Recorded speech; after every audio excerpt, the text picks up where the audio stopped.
기쁜 날입니다. 여러분 행복의 문을 여셨습니다. 진리의 말씀으로 들어오시길 바랍니다. 어느 나이 드신 할머니가 임종을 앞두고 자신의 임종을 목사님에게 상세히 설명하기 위해서 목사님을 초청했어요. 그 목사님한테 목사님 제가 죽으면 꼭 화장을 해주시고요. 그리고 그 뼈가루는 아주 시내 유명한 그 백화점 앞에다가 뿌려주십시오. 예? 아니 화장까지 이야기했는데 백화점 그 유명한 백화점 사람들이 왔다 갔다 하는 곳에 뿌려달라고요? 그랬어요. 그래서 그 할머니가 말하기를 아니 저희 며느리하고 딸이 자주 찾아올 것 같아서요. 믿음은 이 땅에 어디에 묻히냐를 걱정하는 것이 아닙니다. 믿는 자는 천국에 소망이 있습니다. 믿는 자는 영원한 천국이 여러분이 가운데 거하심을 믿으시길 바랍니다. 아멘. 여호수아의 고별 선교입니다. 오늘 여호수아는 이제 죽기 전에 이스라엘 백성들에게 권면합니다. 오늘 말씀 읽어보시면서 아셨겠지만 우상 섬기지 말아라. 오직 여호와만 섬겨라. 이게 간절히 권면합니다. 그리고 이스라엘 백성들은 그거에 따라 화답하는 장면입니다. 우리가 여호와만 섬기겠습니다. 여호와는 곧 하나님입니다. 하나님을 또한 여호와라 부르기도 하죠. 그래서 여호와라는 이름과 하나님은 같은 이름입니다. 그래서 이스라엘 백성들은 오직 하나님만 섬기겠습니다. 여호수아는 너희들은 꼭 하나님만 섬겨야 된다라고 지금 임종에 앞서서 지금 죽기 전에 바로 권면하고 있는 장면이죠. 근데 왜 이스라엘 백성들은 하나님만 섬겨야 할까요? 그리고 여호수아는 왜 이렇게 강력하게 아주 권면하고 있을까요? 이스라엘 백성들도 자유의 삶이 있잖아요. 뭐 아무 신을 섬긴다든지 아모리족 속에 들어갔으니까 아모리족 신을 섬겨도 되잖아요. 자유로운 삶. 뭐 애굽에서 노예로 살았는데 뭐 나와서 좀 자유롭게 살면 뭐 어때요? 더 좋죠. 더 많은 신들 섬기면 더 좋죠. 근데 왜 하나님은 이스라엘 백성들에게 또 여호수아는 왜 꼭 너는 하나님만 섬겨야 되느냐라고 하나님만 섬겨라라고 강력히 권면하고 있을까요? 성경 우리에게 뭐라고 말씀하고 계실까요? 우리는 어떤가요? 저와 여러분은 어떻습니까? 여러분 정말 하나님만 섬기십니까? 정말 하나님만 섬기고 계시는가? 그래서 오늘 여러분 이 아침에 여러분은 하나님을 택해서 이 자리에 오셨습니다. 오늘 그들의 신을 섬기든지 하나님을 섬기든지 너희들은 택해라 그랬어요. 오늘 여러분들은 하나님을 택해서 오신 분들이에요. 그럼 반대로 하나님을 택하지 않은 사람들은 오늘 이 자리에 못 왔겠죠. 오늘 하나님을 택해서 이 자리에 오셨습니다. 그랬을 때 여러분에게 하나님만 택하라고 강력하게 권면하신 분이 계신가요? 꼭 하나님만 택해야 된다. 근데 사실은 하나님만 섬기는 건 어렵습니다. 쉽지 않습니다. 오직 하나님만 섬기는 건 어려운 거예요. 그만큼 다른 핍박이 많아요. 선학적으로, 논리적으로, 생각적으로 왜 꼭 하나님만 섬기지? 뭐 성격도 많잖아요. 그리고 택하라고 말했을 때 꼭 예배드리러 여기까지 오해야 될 필요 없잖아요. 그죠? 뭐 어디 뭐 좋은 데 놀러 갈 수도 있고 좋은 데 갈 수도 있잖아요. 또 즐거운 데 갈 수도 있고요. 편하게 쉴 수 있는 장소도 있고요. 근데 우리는 여기를 택해서 교회 왔어요. 하나님을 택했어요. 하나님을만 섬긴다는 건 어렵습니다. 하나님을 택하지 않는 건 맞습니다. 물질을 택해서 하나님보다 물질은 먼저 우선시 됩니다. 하나님보다 자녀가 우선시 돼요. 자녀를 택했어요. 하나님보다 사람을 먼저 택했어요. 하나님을 택했어요.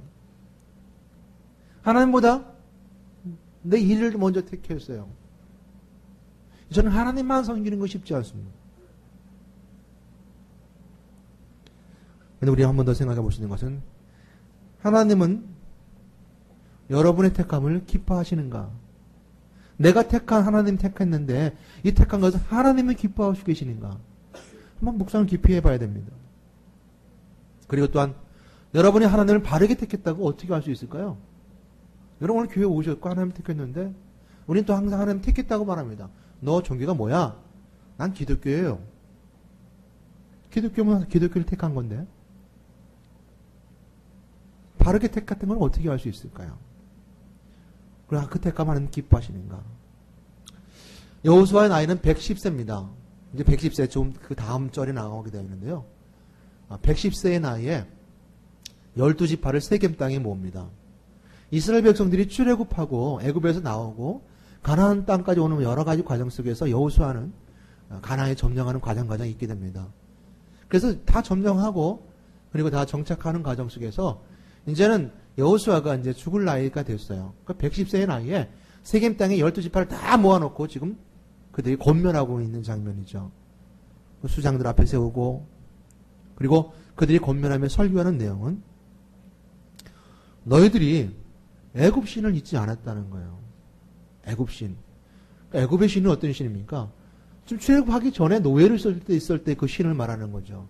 그 습관적인 습성이 그대로 남아 있는 거예요. 이스라엘 백성들이 그 애굽 신을 버리지 못하고 있는 모습을 지금 여호수아는 나이가 들어서 힘든 가운데서도 그렇게 말해주고 있는 겁니다. 애굽 신을 아직 안 버렸다는 과거를 안 버렸다는 거거든요. 우리가 출애굽한 이스라엘 백성들을 구원의 과정으로 이스라엘 백성들이 출애굽했다, 애굽에서 나왔다 그러는 것을 구원의 과정이라 한다면 아직 그 애굽에 있었던 그 신을 버리지 않았다는 거예요. 책명해주고 있어요. 그리고 강 건너의 신을 어디죠? 지금 이스라엘 백성들이 나와서요 가나안 땅을 들어가기 앞서서 이제 강을 건너게 됩니다. 강을 건너게 되는데 그 강 건너 즉 하나님의 약속의 땅을 들어가기 전에 있었던 신을 버리지 않았다는 거예요. 또 신앙의 성장, 구원은 받았어요. 신앙의 성장하는 과정 속에 있는 사람이 이전에 있었던 그 습성과 습관을 버리지 못하는 거예요. 그러니까 그 신을 버리지 않았다는 겁니다. 그리고 뭐라고 했습니까? 아모리 신, 아모리 땅의 신, 현재의 신도 버리지 않았다는 겁니다. 여러분 젊은 여호수아라면요 난리 났을 일입니다. 여러분 아시죠? 가나안 땅을 점탕하러 갔을 때 여호수아 갈렙이 갔다 12명이 갔다 왔을 때 여호수아 갈렙만 뭐죠? 우리의 약속의 땅이라 강력하게 외쳤어. 하나님이 주신 땅이다. 그러니까 10명의 사람들이 믿지 않으니까 사람들이 10명의 말을 듣고 믿지 않으니까 어떻습니까? 옷을 찢어가면서 강력하게 말했어요. 저기는 우리의 약속의 땅이라 하나님 주신 땅이라. 그랬더니 여호수아예요.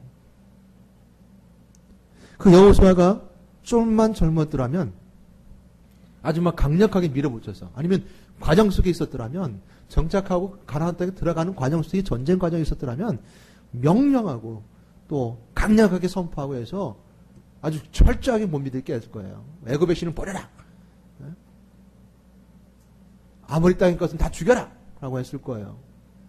그런데 여호수아는 그들에게 권면합니다. 110세의 나이에 권면합니다. 여러분 믿음은 사람을 젊게 합니다. 권면할 수 있는 건 지금 그 110세의 나이에 인제 죽음을 앞두고 있던 여호수아는 포기할 수도 있었어요. 뭐 나하고 나만 얘기하나? 뭐 나만 꼭 얘기해야 되나? 설교해야 되나? 나만 꼭 이렇게 강력하게 얘기해야 되나?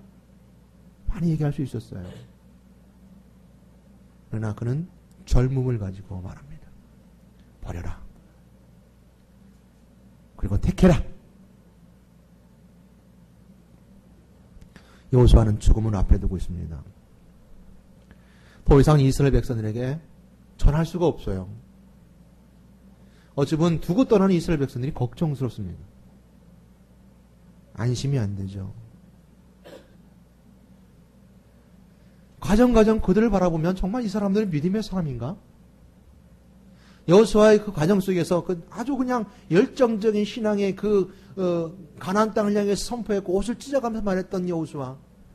그리고 여호수아가 전쟁 가운데 나가서 승리하는 그 과정 속에서 칼 들어 전쟁터에 나가서 하나님을 위해 싸웠던 그 여호수아. 그런 여호수아가 바라볼 땐 이 다음 세대는 아니 지금 이 110의 나이에 이제 그 다음 세대에 와야 될 세대를 보면 정말 믿지 못할 세대 같아요. 정말 얘들이 지금 하나님 믿는 백성인가? 이 시대가 좋아져서 이 사람들이 정말 하나님 믿는 백성인가?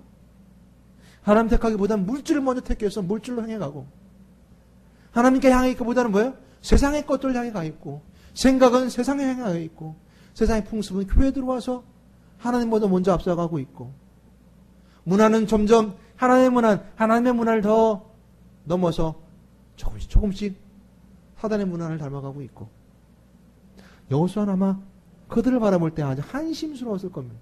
안타까웠을 것이에요. 심지어는 그들은 윤리도덕도 없고 싸우고 이기적이고 어찌보면 하나님 백성 같지 않은 자들의 모습 속에서 그는 영적 지도자로 혼란이 왔을 것입니다. 그러나 분명한 건 영적 리더자가 없으면 분명히 그 가운데 신앙의 혼란이 오게 되어 있습니다. 누군가 택해라, 버려라 라고 말하지 않고서는 영적으로 혼란이 올 수밖에 없어요. 하나님은 믿음의 리더자를 세웁니다. 하나님은 여호수아를 다음을 이어서 또한 사사들을 세움을 통해서 하나님 백성답게 살아갈 수 있게끔 또한 그에 맞는 사사들을 보내주셨어요. 어찌 보면 여호수아의 걱정은 기후일지도 모릅니다. 인간적인 생각일지도 모릅니다.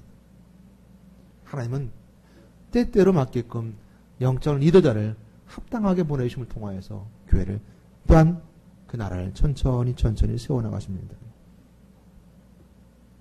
그러므로 우리는 진리 가운데 세운 이 이스라엘 백성들을 봐야 될 것이고 진리 가운데 세운 교회의 모습을 봐야 될 것입니다. 하나님은 믿음의 리더를 세우시고 그리고 온전히 죽을 때까지 하나님을 증거하게 하시는 것입니다. 여호수아는 우상과의 싸움입니다. 오늘 본문에 보게 되면 너희들이 애굽에 있었던 신을 아직 버리지 못했다라고 말하는 것을 통해 알 수 있는 것은 이스라엘 백성들이 나와서 한참의 시간이 지나는 과정에 이들이 아직도 버리지 않았다는 것은 이 구습을 버리지 않은 것이고 이것은 끊임없이 여호수아가 이스라엘 백성들이 영적 리더자로 삶을 살아갈 때 끊임없이 반복되며 괴롭혔던 것 중에 하나였을 것입니다. 그러니까 애굽의 신을 버려라. 택해라. 섬기지 말아라. 라고 말하고 있는 것. 그들 가운데 속에서도 여호수아를 괴롭히면서 끊임없이 우상 숭배했었던 것 같습니다. 그러니까 애굽의 것을 버려라. 그럼 어찌 보면 여호수아는 하나님의 사명을 받고 그 사명을 감당하는 시작한 순간부터라도 그 우상 숭배했던 그들의 모습 속에서 끊임없이 다투고 싸우고 영적 싸움하고 서로 나누면서 그 가운데서도 하나님 진리를 찾고자 노력했던 과정이 있었을 거예요. 그런데 그것이 아직 멈추지도 않은 거예요. 안 멈췄어요. 안 멈췄습니다. 그러니까 여호수아는 어찌 보면 지속적으로 괴롭히던 싸움이었습니다.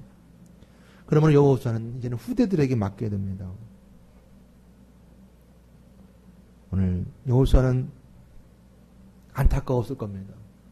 하나님, 이들은 사랑하는 백성들이잖아요. 당신의 사랑하는 백성들이잖아요. 왜 이렇게 우상 숭배하는 자들을 버려두십니까? 왜 물질을 택하는 자들로 버리십니까? 왜 세상 것을 택하는 자들로 버려두십니까? 라고 여호수아는 안타까웠을 거예요. 믿음의 선배로서, 믿음의 사명을 가진 자로서, 먼저 된 자로서 보았기 때문이죠. 하나님의 역사하심을 보았던 자입니다. 하나님의 부르심을 보았던 자들입니다. 그러기에 그 마음 안타까움은 이루 말할 수 없을 것입니다. 더군다나 이제는 내가 죽기 직전이기 때문에 안타까운 거예요. 더 이상 뭔가 해줄 수 없는 것이 안타까운 거예요. 안타까운 거예요. 얼마나 안타까웠겠습니까? 아주 이 여호수아는 그 죽음 앞에서 그들이 믿음지 않아요. 그들의 생각들이 마음에 들지 않아요. 정말 이들이 하나님 백성답게 살 수 있을 것인가라는 의미는 계속 들어와요. 하나님, 왜 이처럼 우상 숭배하는 자들 나에게 맡기십니까?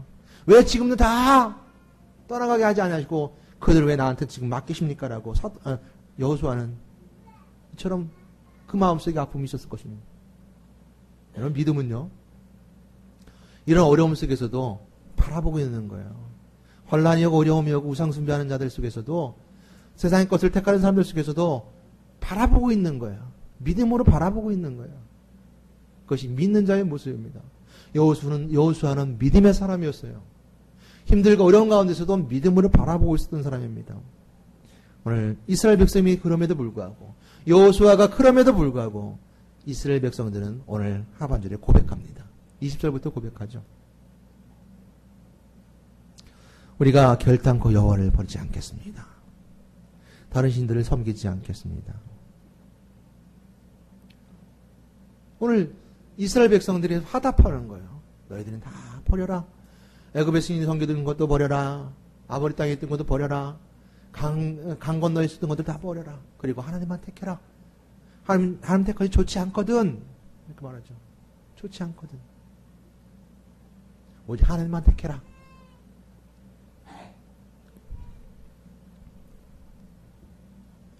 이스라엘 백성들은 고백합니다. 우리는 다른 신을 섬기지 않겠습니다. 이스라엘 백성들이 고백하는 것은 애굽에서 우리를 나오게 하신 하나님, 애굽에서 나오게 하신 하나님 고백입니다. 애굽에서 우리를 붙잡았던 그 우상 숭배던 신이 아니라 애굽에서 우리에게 먹고 나누는데 힘썼던 그런 세상 것들이 아니라 하나님은 우리를 애굽에서 나오게 하셨다. 이게 고백이었어요. 이스라엘 백성들의 고백이었어요. 그리고 우리 목전에서 큰 이적을 행하셨다. 그리고 오늘 현재는 이 아모리 족속들을 다 몰아내 주셨다. 이것이 우리의 하나님이다. 이게 우리의 하나님이다라고 그들은 고백합니다. 이스라엘 백성들의 믿음의 고백입니다. 우리의 하나님이십니다. 우리의 하나님이십니다. 하나님은 여호수아와 이스라엘 백성들을 택하셨습니다. 이스라엘 백성이 결단하고 입술로 고백하며 하나님을 택하기를 원하십니다. 하나님의 사랑은 이스라엘 백성들을 사랑하시고 복주기를 원하세요. 그러나 오늘 본문 말씀 19절 말씀이 오게 되면 하나님은 질투하는 하나님이시다. 20절 말씀에 보게 되면 이렇게 말씀하고 있어요. 너희가 여호와를 버리고 이방신을 섬기면 너희에게 복을 내리신 후에라도 재앙을 내릴 것이다. 근데 우리가 이 말씀 속에 다시 한번 돌아볼 수 있는 것은 재앙이 내려진 후에라도 여호와를 섬기면 복 주신다는 사실을 믿어야 됩니다. 이것이 우리의 믿음입니다. 이건 말씀에 기록되어 있지 않아요. 재앙이 있은 후에라도 여호와를 섬기면 복 주신다는 것을 믿는 것이 믿음이에요. 우리가 가져야 될 믿음이 바로 그 믿음입니다. 하나님은 이스라엘 백성들을 약속으로 용서하셨어요. 그들이 재앙의 길을 가든 우상 숭배하는 걸 멈추지 않았을 때 하나님은 끊임없이 그들 가운데 말씀하시기를 내가 너희들의 약속의 하나님이다. 돌이키게 하셨어요. 약속 때문에. 하나님의 선택된 약속 때문에 택한 이스라엘 백성이기 때문에 하나님은 그들을 용서하셨어요. 이스라엘 백성들이 결단은 복이 있습니다. 하나님을 택한 이스라엘 백성에게는 복이 있습니다. 구원받게 하셨죠. 목전에 큰 이적을 행하셨죠. 형제의 문제를 해결했습니다. 현재의 문제를 해결했습니다. 여호수아는 어땠습니까? 여호수아는 육신의 사명을 다했어요. 그리고 여호수아는 이제 마음의 평안을 누립니다. 이스라엘 백성들이 고백하니까 마음의 평안을 누리겠죠. 그리고 여호수아는 하나님을 기쁘게 했습니다. 이스라엘 백성들은 약속을 믿음으로 성전이 파괴되고 나라를 잃어도 그들은 약속 때문에 믿음을 가지고 지키며 이어나갈 수 있었던 것입니다. 우리 현실의 삶에 승리하기 위해서는 우리가 어떻게 됩니까? 오늘 이스라엘 백성이 고백했던 것은 고백해야 됩니다. 우리가 결단코 여호와를 버리지 않겠습니다. 다른 신들을 섬기지 않겠습니다. 우리를 구원하신 하나님. 우리 삶의 현장에서 때때로 우리를 큰 이적으로 목격하게 하시고 또 오늘 우리 현재의 문제를 해결하신 하나님. 이것이 우리의 고백이 되어야 된다는 겁니다. 이것이 우리의 고백입니다. 평강 그리스도에게 고백이 됩니다. 그래서 우리가 고백하기를 우리의 하나님. 평강 그리스도의 하나님이라고 고백하는 겁니다. 한번 따라해 보겠습니다. 우리 하나님. 우리의 하나님이십니다. 우리의 하나님이세요. 고백할 때 여호와만 섬기겠습니다. 우리 목전에서 우리를 큰 이적 가운데 함께 해주셨고 내 현재의 문제를 해결해 주셨습니다. 이것이 우리의 하나님입니다. 하나님은 여호수아와 이스라엘 백성을 택하셨던 것처럼 우리를 택하셨고 평강 그리스도를 택하셨으며 평강 그리스도의 결단과 고백을 듣기 원하십니다. 하나님이 사랑하는 평강교회 사랑하시고 복주기 원하십니다. 그러나 우리는 아는 말씀처럼 하나님 질투하는 하나님이십니다. 우리는 여호와만 섬기게 되고 다른 신들 다 버려야 될 것입니다. 하나님은 평강 그리스도의 믿음의 성도들을 예수 그리스도의 보혈의 피의 약속으로 용서해 주십니다. 재앙이 왔다 하더라도 하나님 여러분 복주기 원하시고 예수 그리스도의 보혈의 피의 약속으로 여러분을 용서해 주신다는 사실입니다. 믿음의 성도들의 결단은 복이 있습니다. 하나님을 택한 성도들에게 복 주십니다. 우리를 구원받게 하시고 우리 목전에서 큰 이적을 행하시며 오늘 현재의 문제를 해결해 주십니다. 믿는 자들에겐 육신의 사명을 다 감당하고 믿는 자에겐 평안이 있으며 믿는 자는 하나님을 기쁘게 할 수 있습니다. 이것이 영생의 축복이고 약속입니다. 믿는 사람들이 예수 그리스도의 구원의 약속을 믿음으로 우리 삶이 파괴되고 물질을 잃어도 지키며 이겨나갈 수 있습니다. 영적 리더자들은 믿음으로 사람들을 지켜보고 인정하고 인내하며 권면하며 격려할 때 오늘 하나님만 섬기는 사람들이 날로 평강 그리스도기에 넘쳐난다는 사실을 믿고 여러분도 여러분 자신에게 격려하는 권면한 여러분 되시기를 또한 고백한 여러분 되시기를 우리 예수 그리스도 이름으로 간절히 축원합니다. 아멘. 기도하겠습니다. 하나님 감사합니다. 오늘 요고서의 말씀을 통해서 우리를 돌아봅니다. 우리는 이처럼 고백합니다. 예물로 하나님께 고백했고 기도로 하나님께 고백했고 오늘 하나님을 택한 자들이 이 자리에 참여함을 통해서 고백했고 성가대로 찬양을 통해 하나님께 고백했고 또 창립주를 맞이해서 이 아름다운 꽃으로 하나님께 고백했고 또 우리 마음과 생각을 하나님께 다 고백했습니다. 이 고백이 이스라엘 백성들이 하나님 앞에 고백했던 것처럼 우리는 여호와만 섬깁니다. 다른 우상 숭배하지 않습니다라고 고백했던 고백처럼 그 결단과 고백이 있음을 통하여서 우리에게 용서하시는 은혜가 있고 복 주시는 은혜가 있음을 믿습니다. 저들과 오늘도 함께 계심을 통해서 그 결단과 고백 위에 하나님의 살아 역사하심을 증거하게 인도하여 주시옵소서. 예수 그리스도 이름으로 기도드렸습니다. 아멘.